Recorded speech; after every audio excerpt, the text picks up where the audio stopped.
It's a pleasure to meet you because I'm such a big fan of your Thank you. writing.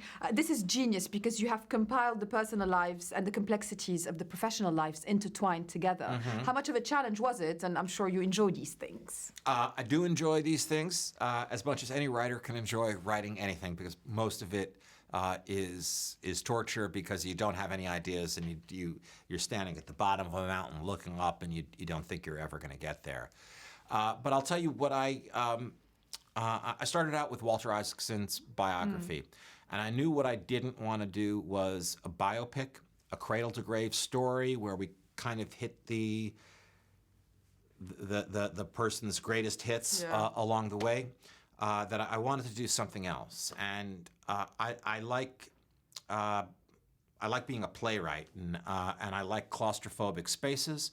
I like claustrophobic periods of time where there's a ticking clock winding down, and I like being backstage. I like being behind the scenes. So I thought if the first thing I did, and I didn't know what I was going to write yet, was I talked to a lot of people who knew Steve well, including the real-life counterparts of the characters who were in the film. Not Steve himself, he had passed away already, but everyone else. And several dozen other people who aren't represented in the movie. I identified, I think, 5 points of friction, five conflicts that he had with people. And I thought, what if we can play out these conflicts over the course of 3 real-time scenes? Real-time meaning that 30 minutes for you in the audience is the same as 30 minutes for the characters on the screen, just like a play. Yeah, well, it is a play. It is, but for Danny Boyle's brilliant visual take on it. If I can do that, maybe we'll have something that we haven't quite seen before. So I did that.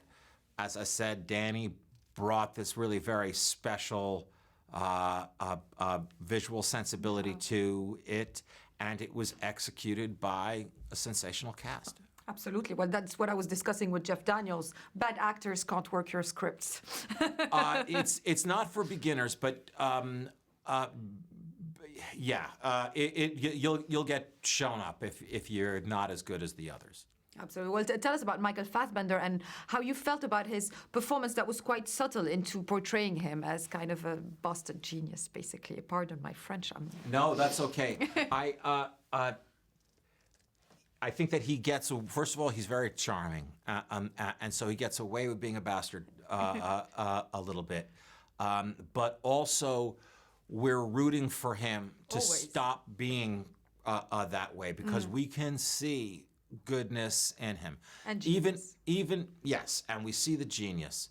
But even early on, when he's denying that his daughter is his daughter, she makes a painting on the Mac, and every parent can identify with the feeling that Steve has at that moment, because our kid has always, we all know what it feels like when our kid brings a terrible drawing home from school, and we put it right up on the refrigerator, we put it right up on the wall. You drew this? Oh my God!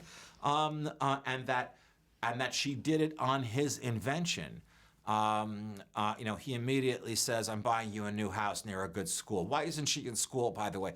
He immediately becomes a father. All it took was a bad painting.